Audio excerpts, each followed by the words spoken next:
Namaste, Adab and Sat Sri Akal. I am Sheetal Ohal Acharya and welcome to Indian Tech Icon Spotlight, where we decode leadership, innovation and human side of tech. From SAP expert to BI leader, let's welcome Mr. Harinath, who is driving bold transformations through silent data. Hi Harinath, welcome to our show. It's lovely to have you with us today. Hi Sheetal, thanks for having me. Awesome. So Harinath, let's begin with your career journey, like from your very first role to where you are currently. And I know you have a very pretty in-depth career in SAP. So from there to currently leading the BI practice, how that journey is all about. Sure. Overall, I've been in IT for over 20 years now. I started my career right after my post-graduation that I have done in UK. I started my career with IBM, where I have started as a BI specialist, business intelligence specialist. And then from there on, I worked on multiple projects, working for several clients across various industries. And throughout my journey, I have always been working with data.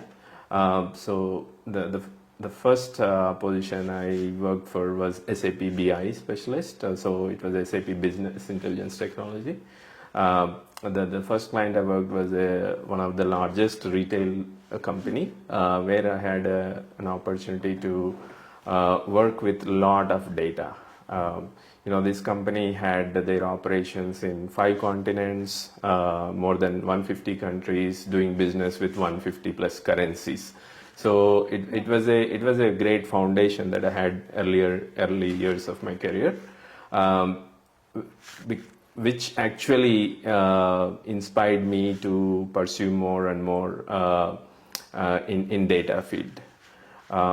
So after working for that client, I moved on to serve many other clients in oil and gas, in pharmaceutical, in manufacturing fields, and throughout this journey, I have always been working with data, and I learned more about how the data plays such an important role in the current world, right? So our job was to provide insights that are hidden inside the data to our organizations, which go and make decisions, data-driven decisions that actually make positive impact to the human lives. So I had a gradual career growth, and from there on I took up on a manager role, and then eventually I became a director leading the enterprise data and analytics in my current organization. Throughout this journey, I have handled multiple teams, have built teams, and adapted many technologies throughout these years. Let's talk about your current role. What does a normal work day looks like to you? Okay. Currently, I'm working as a director for business intelligence analytics, so responsible for the enterprise-wide data and analytics. We serve, many departments within the organization. So my day starts with, ensuring all of the morning reports and KPIs are delivered to the executives so that they can make their decisions based on these KPIs. So the first thing I do when I start my day is actually I have a small checklist that I go through and ensure they're all delivered for that day. And then typically we'll have a number of meetings because we are working on multiple projects. We're always busy because being a data team. There are always requests from executives or different levels in the organization asking for insights on the data that we have. So throughout the day there are number of meetings. In some of these meetings we are making decisions on our roadmap for our data domain, and we also have a small team that works on innovation. So we don't have a lab as per se, but we have our own small team where we like we take up small initiatives. For example, AI, right? Adapting AI and how can we leverage AI in our data space. So it's like meeting with my peers, meeting with my executives, understanding their needs, understanding if there are any pain points that we can help addressing for the organization. Because we are an operational heavy company, so there is always things that are happening on the field, and like whether it can be incidents that are occurring in the field, whether it can be like any personal accidents, stuff like that. So in those cases they need data, they need to know what happened, so that they can immediately act or react to those situations and also prevent from reoccurring those incidents. Yeah, that's a wonderful kind of in-depth, you have explained it in a wonderful way, what your roles and responsibilities are. You also talked about AI in data. So what excites you, about the current trend in AI and now in Gen AI? How do you see the BI, getting evolved with AI? Yeah, so I'm also learning a lot about AI and how to adapt it and how to leverage it in our own data space, because in the past it was always the humans who had to do the coding, who had to peer review the coding, who had to test the coding before deploying solutions into production. Right now we have AI which can do all of this. So it definitely excites me, because if we adapt AI and if we can train the AI to do some of these repetitive tasks that we do within the IT space also, then it can actually give us more accurate results, and it will speed up our deployment cycles. Yeah, so that's what excites me. And then apart from that, we have tons and tons of data in our systems. It is impossible for a human or even for a team of 10 people to understand all the insights that are buried within this data, right? So AI, if we can use AI to uncover some of these hidden insights, that can bring new perspectives, that can bring new dimensions into the data, it will really be a game changer, I believe, how we are going to use the data in future. Yeah. What are the current trends in BI that excites you most, looking at how AI and Gen AI now is emerging? Yeah. So AI, we are slowly adapting the AI in our organization, and particularly in my area, that is data. There are many things that we can use AI within the data space for, right? So for example, we do number of repetitive tasks. For example, we have teams who are validating some of the data that we are sharing with our stakeholders. These are typically doing the same thing every day, every time, right? So some of these we can leverage AI to do some of those validations to make sure the data that we are sharing is accurate and catching any outliers before we share it with our stakeholders, right? And also there are other areas where we can use AI. For example, within the data there are, like always there are discrepancies within the data, and it's not possible for a human eye to catch those data discrepancies. With the rules and the knowledge that is in our brains, if we can take that knowledge and train our AI models, then the AI can actually make a big difference in bringing out the insights that are hidden in these data sets, right? So it will be a game changer in our space, just like in any other space, for example, for that matter. It will speed up the projects. It will speed up our solutions, and it will be much faster and much accurate. Accuracy will be there. Yeah. Right. And then talking about BI and analytics, based on your experience, which tools you find most effective? BI tools, a very interesting question. In my 20 years career, I have worked at least with half a dozen BI tools because these are changing, these are evolving all the time, and some tools become legacy. Some tools do keep up with the trends, keep up with the changes or the demands from various business organizations, and however, I have worked with, like I said, half a dozen tools. Right now, we are using products like Microsoft Power BI.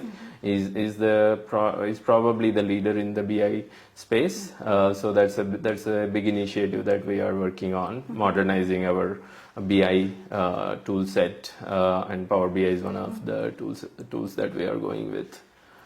My next question is again related to the BI, but again it's correlating it with the legacy systems. What are the challenges that you usually see when implementing any business transformation in the BI space, BI and analytics, when there are legacy systems? Well, one common challenge that I have encountered whenever we have taken up the new initiatives to modernize our platforms is the skill set, right? Because we are currently having a legacy platform and we are moving to a new platform.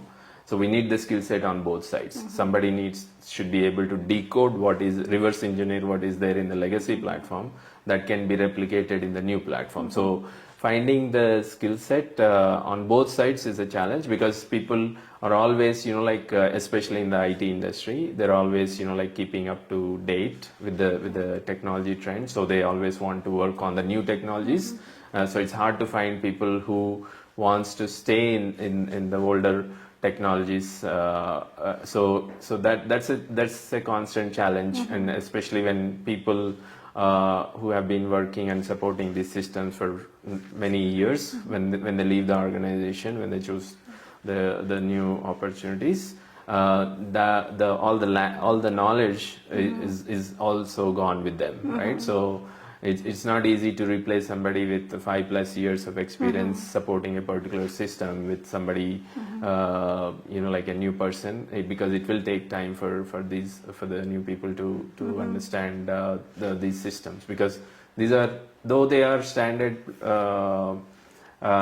technologies, but they are highly customized based on the different organizational needs. And that's a very valid pain area that you just mentioned. Now, just talking about teams, you mentioned about it's hard to find the skill sets where we have legacy systems. So my question is more on the, talking about the building up a team for any high stake projects. Other than these technical challenges or the skill sets, what qualities do you look for in your team? So over the years, what I have learned is, these are technologies, these are skills. Given the time and given the training, people will learn. But finding the people with the right attitude and the commitment and conviction to the work is the most important quality, I will say. So the having the right attitude, be able to work with the team, be able to handle the pressure, and sometimes the work does come with some pressure and stress because some of our stakeholders are very demanding, and I understand why they are always having urgent requests for us because it is making difference in their decisions.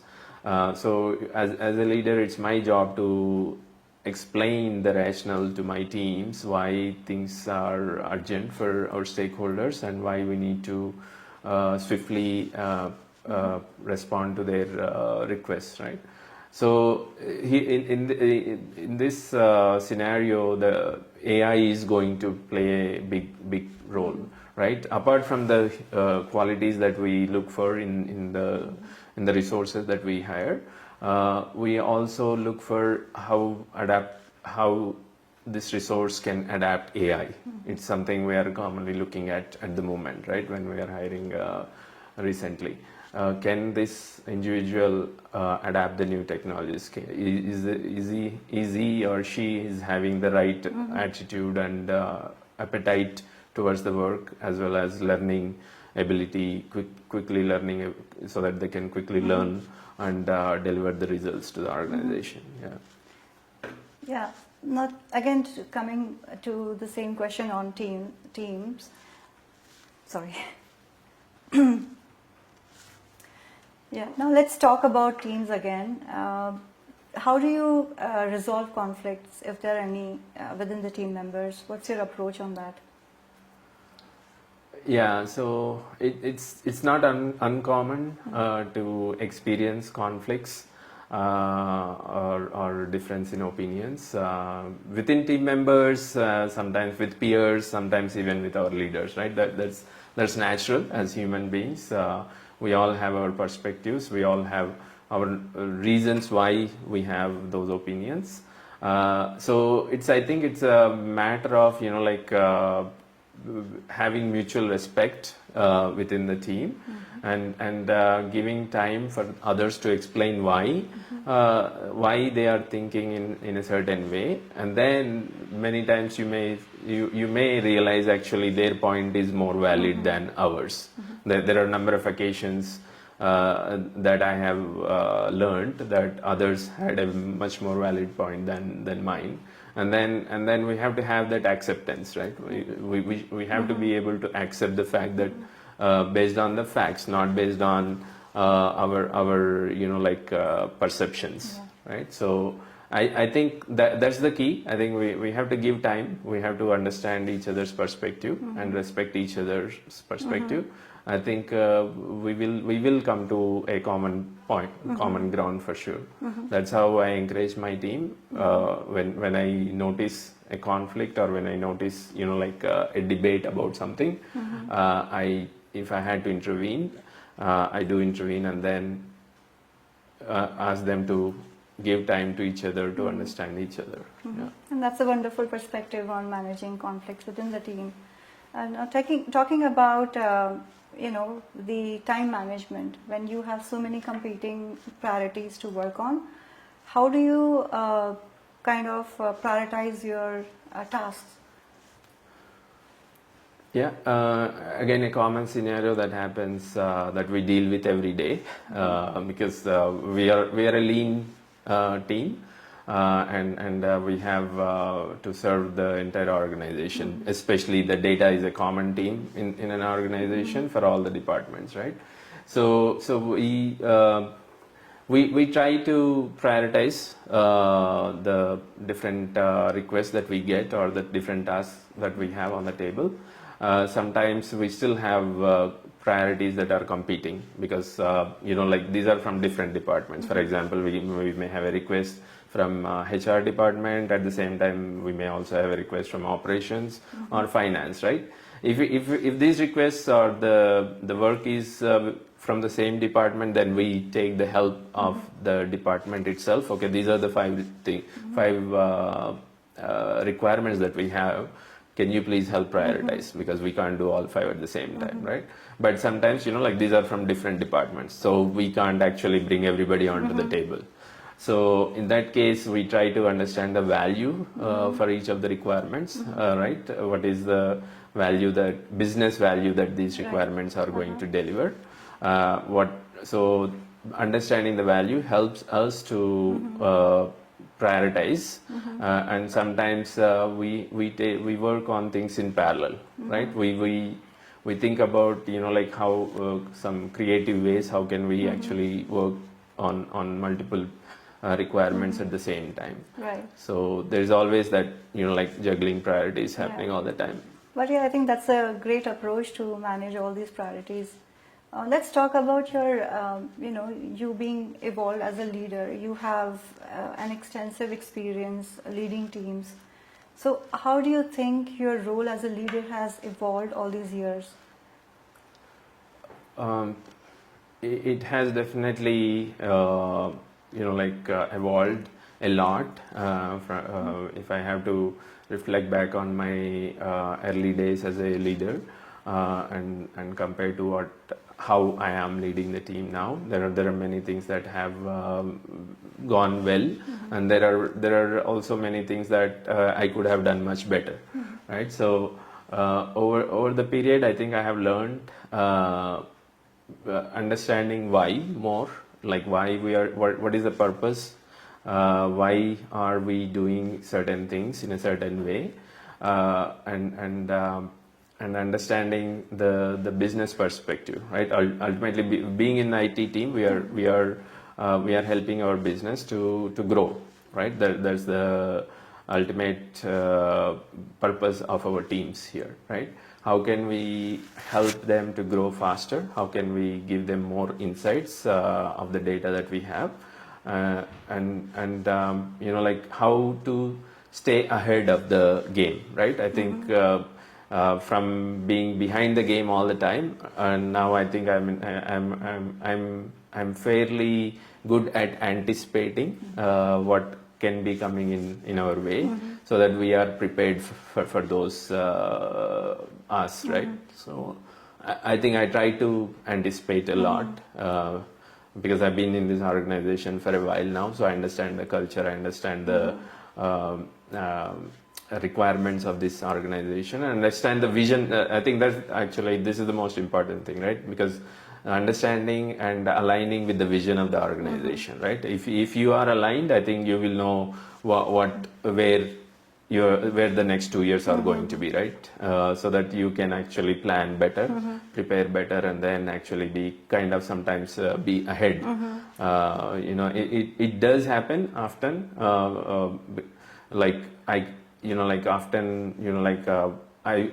I would have already asked my team to work on certain things, because I'm anticipating something coming from our stakeholders in the next 2 days or next 1 week. So by the time it comes to us, we are already having some of the information that we need to share. Anticipating. Yeah. That's again a wonderful insight on all those core values of a leader. So Harinath, you have extensive experience in leading different teams. How do you think your role as a leader has evolved all these years? Yeah, so I have learned a lot throughout my journey as a leader. There are many things that I have acquired throughout this journey, right? So